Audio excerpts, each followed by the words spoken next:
নমস্কার বন্ধুরা, cook with শিখার রান্নাঘরে সকলকে স্বাগত। আজ নিয়ে এসেছি পালং শাকের দারুণ সুস্বাদু একটি রেসিপি। আজ রান্না করব পালং শাকের ঘন্ট বা চচ্চড়ি, যেটাই আপনারা বলুন। পালং শাকের এই ঘন্ট এইভাবে আমার মতো করে একবার রান্না করে খেয়ে দেখুন, গরম ভাতে কিন্তু খেতে অনবদ্য লাগে। আর এইভাবে রান্না করলে কিন্তু পালং শাকের ঘন্ট খেতে দুর্দান্ত টেস্ট হয়।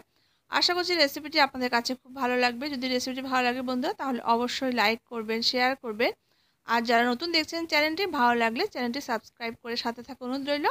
তো দেখে নেওয়া যাক। তো আমি এখানে পালং শাক নিয়ে নিয়েছি। এবার পালং শাকটাকে কিন্তু বাজার থেকে নিয়ে খুব ভালো করে ধুয়ে নিতে হবে, কারণ পালং শাকের গোড়াতে কিন্তু কাদা মাটি থাকে। এবার খুব ভালো করে ধুয়ে নিয়ে জলটাকে আমি ঝরিয়ে নেওয়ার পরে এবার আমি একটু দেখুন বড় বড় করে পালং শাকটাকে কেটে নিয়েছি। এবার এই শাকটাকে আমি বাটির মধ্যে নিয়ে আরও 2 থেকে 3 বার খুব ভালো করে এটাকে ধুয়ে নেব, যাতে ভিতরে কোনো বালি না থাকে। তো দেখুন এইভাবে একটু বড় বড় করে রেখে রেখে কেটে নিয়েছি, আর ডাটাগুলো কিন্তু এরকম বড় বড় করে রেখেছি। তো এবার শাকটাকে আমি 2 থেকে 3 বার খুব ভালো করে ধুয়ে নেব। আর এর সাথে দেওয়ার জন্য আমি সবজি কেটে নিয়েছি। তো আমি এখানে বেগুনকে এভাবে ছোটো ছোটো টুকরো করে কেটে নিয়েছি, আলু কেটে নিয়েছি, আর কয়েক টুকরো মতো আমি শিম কেটে নিয়েছি। তো এর সাথে যদি আপনারা অন্য কোনো সবজি অ্যাড করতে চান তাহলে কিন্তু আপনারা অ্যাড করতে পারেন। এরপরে রান্নাতে চলে যাব। তো গ্যাসের উপরে একটা কড়াইতে সরষের তেল দিয়ে তেলটা গরম করে নিলাম। এবার এই গরম তেলের মধ্যে 1 মুঠো মতো আমি বড়ি দিয়ে দিয়েছি। এবার বড়িটা দিয়ে নাড়াচাড়া করে হাই ফ্লেম করে একদম লাল লাল করে ভেজে নেব। তো বড়িটা কিন্তু দেওয়ার সঙ্গে সঙ্গে কিন্তু ফ্লেমটাকে একদম লোতে দিতে যাবে না, তাহলে কিন্তু বড়িগুলো কিন্তু তেল টেনে নেবে। তো হাই ফ্লেম করে এভাবে নাড়াচাড়া করতে করতে দেখবেন একসময় বড়িগুলো বেশ লালচে রং ধরে এসেছে। এবার বড়িগুলো আমি নামিয়ে নিলাম। এবার ওই তেলের মধ্যে আমি সবজিগুলোকে দিয়ে সবজিগুলোকে বেশ লালচে করে ভেজে নেব। তো সমস্ত সবজি এখানে দিয়ে দিয়েছি। এবার হাই টু মিডিয়াম ফ্লেমে নাড়াচাড়া করে সবজিগুলোকে একটু ভেজে নেব। তো দেখুন সবজিগুলো ভেজে নিয়েছি, বেশ লালচে রং ধরে এসেছে। এবার আমি সবজিগুলোকে নামিয়ে নেব।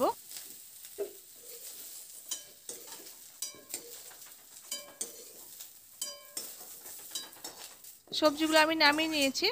এরপর কড়াইতে আবার আমি 1 টেবিলস্পুন পরিমাণ সরষের তেল দিয়ে দিলাম। এবার তেলটা একটু গরম করে নেব। তেলটা গরম হয়ে গেছে। এবার আমি এই গরম তেলের মধ্যে 1 টিস্পুন পরিমাণ 5 ফোড়ন, একটা তেজপাতা 2 ভাগ করে দিয়ে দিয়েছি, আর একটা শুকনো লঙ্কা 2 ভাগ করে দিয়ে দিলাম। এবার ফোড়নটা একটু ভাজা ভাজা করে নেব। ফোড়নটা বেশ ভাজা ভাজা হয়ে মিষ্টি গন্ধ ছেড়ে দিয়েছে। এবার আমি এখানে বড় সাইজে একটা পেঁয়াজ কুচি করে দিয়ে দিলাম। তো পেঁয়াজটা কিন্তু আমি একটু বড় বড় করে কুচিয়ে নিয়েছি। এবার পেঁয়াজটা দিয়ে নাড়াচাড়া করে পেঁয়াজটাকে হালকা লালচে রং ধরা পর্যন্ত ভেজে নেব। তো বন্ধুরা, এই পালং শাকের চচ্চড়ি বা ঘন্টটা আপনারা এইভাবে একবার রান্না করে আমার মতো করে খেয়ে দেখবেন। এইভাবে করে খেতে কিন্তু দুর্দান্ত লাগে। তো একবার এইভাবে রিকোয়েস্ট রইল ট্রাই করার জন্য। তারপর আপনাদের কেমন লাগলো খেতে তা অবশ্যই কমেন্ট করে জানাবেন। তো পেঁয়াজটা দেখুন হালকা লালচে করে ভেজে নেওয়ার পর এখানে আমি 1 টিস্পুন পরিমাণ আদা বাটা দিয়ে দিয়েছি। হ্যাঁ বন্ধুরা, এখানে আপনাদের মনে হতে পারে আদা বাটা দিয়েছে কেন। তো এইভাবে একবার অবশ্যই করে দেখবেন, তাহলে আপনারা বুঝতে পারবেন এই টেস্টটা কিন্তু অন্য সব ঘন্ট থেকে কিন্তু পুরোপুরি আলাদা। আর খেতে কিন্তু এইভাবে খুব ভালো লাগে।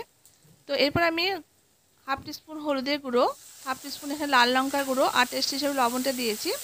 আর যেই বাটিতে আমি আদা বাটা রেখেছিলাম সেই বাটিতে সামান্য একটু জল এখানে দিয়ে মশলাটাকে খুব ভালো করে নাড়াচাড়া করে একটু কষিয়ে নিয়েছি। এবার মশলা দেখুন খুব ভালো করে কষানো হয়ে গেছে, উপর থেকে তেল ভেসে উঠেছে। এবার আমি এই পর্যায়ে কেটে ধুয়ে রাখা পালং শাকগুলো দিয়ে দিচ্ছি। তো পালং শাকগুলো দিয়ে কিন্তু আমি এখন নাড়াচাড়া করব না। তো পালং শাকগুলো দিয়ে দিলাম। এরপর এখানে 4টে চেরা কাঁচা লঙ্কা দিয়ে দিয়েছি। এরপর ঢাকা দিয়ে রেখে দেবো। এই সময় কিন্তু পালং শাকটা আমি নাড়াচাড়া করব না। এই ঢাকা দিয়ে রাখলে কিন্তু শাকটা অনেকটা নরম হয়ে যাবে। এবার মিনিট 3 পর আমি ঢাকাটা এবার খুলে নিয়েছি। দেখুন শাকটা কিন্তু নরম হয়ে গেছে। এবার খুব ভালো করে মশলার সঙ্গে নাড়াচাড়া করে শাকটাকে একটু মিশিয়ে নেব।